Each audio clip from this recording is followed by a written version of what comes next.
तो पिछले पार्ट में हमने देखा था कि मुयान और उसका कॉफिन बहते हुए सीधा एक समुद्री जहाज के पास आ जाते हैं।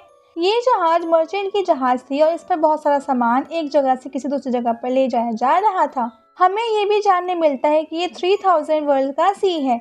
वैसे शायद मुयान को भी ये बात नहीं पता। यहाँ पर वो लोग मुयान को देखकर शॉक थे। अभी मुयान बेहोश था, इसलिए उसका कुछ टाइम ख्याल रखा जाता है और फिर 1 महीने बाद मुयान को होश आ चुका था, लेकिन अब वो महीने भर से बेहोश था और बेहोशी की हालत में उसने कुछ खाया भी नहीं था। इस कारण से उसे बहुत ज्यादा भूख लग रही थी। इस वजह से उसका सर भी बहुत ज्यादा तेज दुख रहा था। अब इस पार्ट की स्टार्टिंग यही पिछले पार्ट के आगे से होती है। हम देखते हैं कि वो लड़की आई सिंह खाना लेने के लिए गई थी और अब वो खाना लेकर जब आती है तो मुयान खाने पर टूट पड़ता है, जिसके बाद आई सिंह को वहाँ कई राउंड लगाने पड़ते हैं लेकिन फिर भी अभी तक मुयान का पेट नहीं भरा था। वो ऐसा कई बार करती है और फिर बाद में वो कह रही थी कि मैं समझ गई कि आखिर तुम यहाँ पर उस कॉफिन के अंदर बंद होकर क्यों आए थे। वैसे भी अगर तुम इतना खाओगे तो तुम्हारे परिवार वाले खुद ही तुम्हें इस तरह से बांधकर फेंक ही देंगे ना। वैसे उनकी गलती नहीं है, एक तरह से देखा जाए तो उन्होंने सही ही किया। वैसे यहाँ मुयान अभी उसकी बातें सुन ही नहीं रहा था। वो तो कहता है कि मुझे अभी और भूख लगी है, मुझे और खाना चाहिए।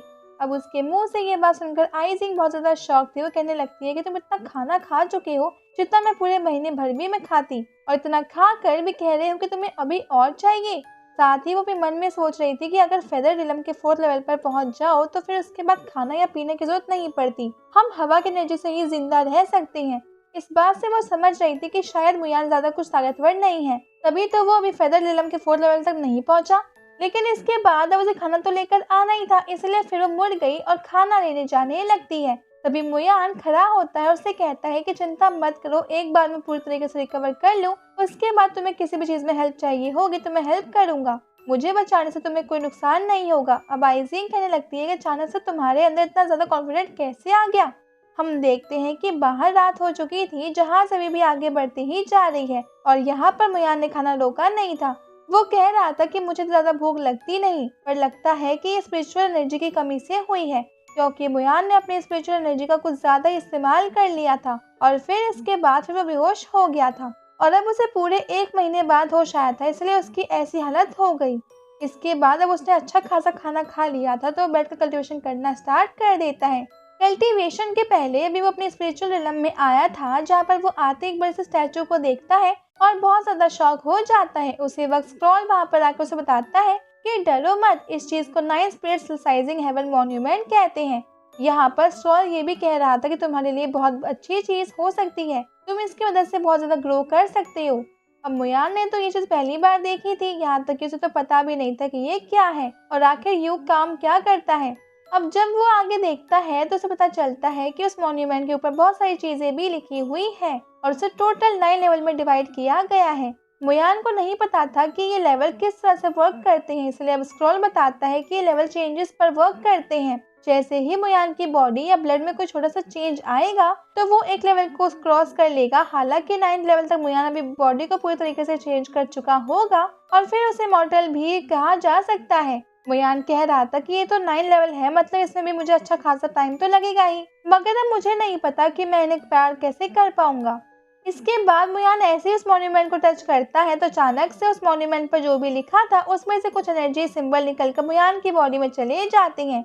मुयान ये देखकर शॉक था और कहने लगा था कि तुमने अभी अभी कहा कि चेंज, इसका मतलब मेरा ब्लड अब चेंज हो रहा होगा। तो इस पर स्क्रॉल कहने लगता है कि हाँ, तुम बहुत बड़ी बेवकूफ हो, तुम्हें जो समझना है तुम समझो। मगर इस पर मुयान गुस्सा करते हुए कहता है कि तुम पूरी बात अच्छे से बताओ ना, मुझे क्या सपना आएगा कि ये क्या है और काम कैसे करता है।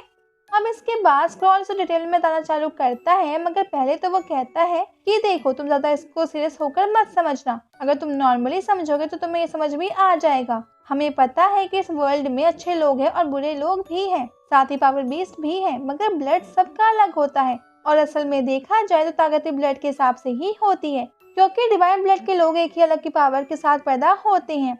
उसी प्रकार जो व्यक्ति इमॉर्टल लेवल पर पहुंच जाता है उसका ब्लड अलग होता है, क्योंकि धीरे धीरे ब्लड में चेंज आते हैं और ये चेंज उसी का सबूत है कि यहाँ पर तुम अपना ब्लड चेंज करते हुए एक सुप्रीम ब्लड लाइन क्रिएट कर सकते हो।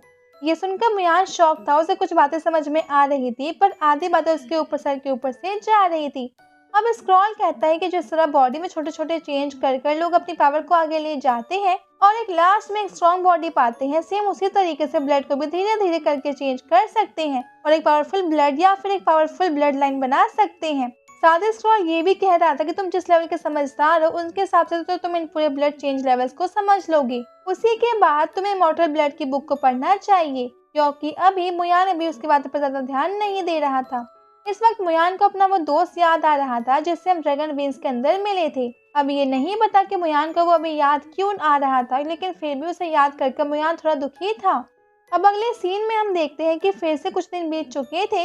यहाँ पर जहाज अभी भी अपनी मंजिल की तरफ आगे बढ़ते जा रहा था, वैसे उन्हें खुद अपनी डेस्टिनेशन पर जल्दी पहुँचना है, लेकिन क्या करे, समुद्र का सफर ऐसा ही होता है।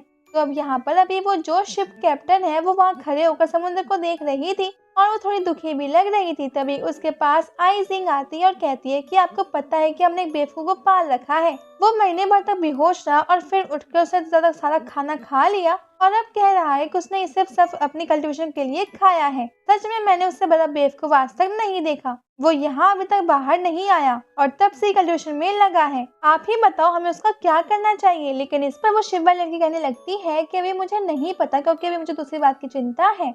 मुझे ये चिंता है कि बाकी पवेलियन ना जाने अभी क्या कर रहे होंगे। साथ ही उसे अपने पवेलियन की भी चिंता हो रही थी। वो कह रही थी कि मैं सारी सिचुएशन जाकर ओल्ड मैन को बताऊं कि नहीं। ओल्ड मैन से उसका मतलब था ओल्ड पवेलियन लीडर। यहाँ पर वो बताती है कि उसके फादर प्रॉब्लम में है और अगर उन्होंने जल्दी नहीं की तो शायद वो प्रॉब्लम में से कभी निकल भी नहीं पाएंगे। शायद उसके फादर को किसी तरह से कोई बीमारी है या फिर वो कोमा में है। अब आइजिंग पूछती है कि तो हमें मुयान का क्या करें। तो इस पर वो लड़की कहने लगती है कि कुछ भी नहीं, अभी हमें उसे यहीं रहने देते हैं, क्योंकि उस लड़की की किस्मत बहुत ज्यादा अच्छी है और शायद इसके पीछे जरूर कुछ कारण होगा कि हमें वो पानी में के अंदर मिला। वैसे देखा जाए तो 3000 वर्ल्ड में इस तरह से इंटर कर पाना कोई मामूली बात नहीं है, इसके लिए बहुत लक की जरूरत है।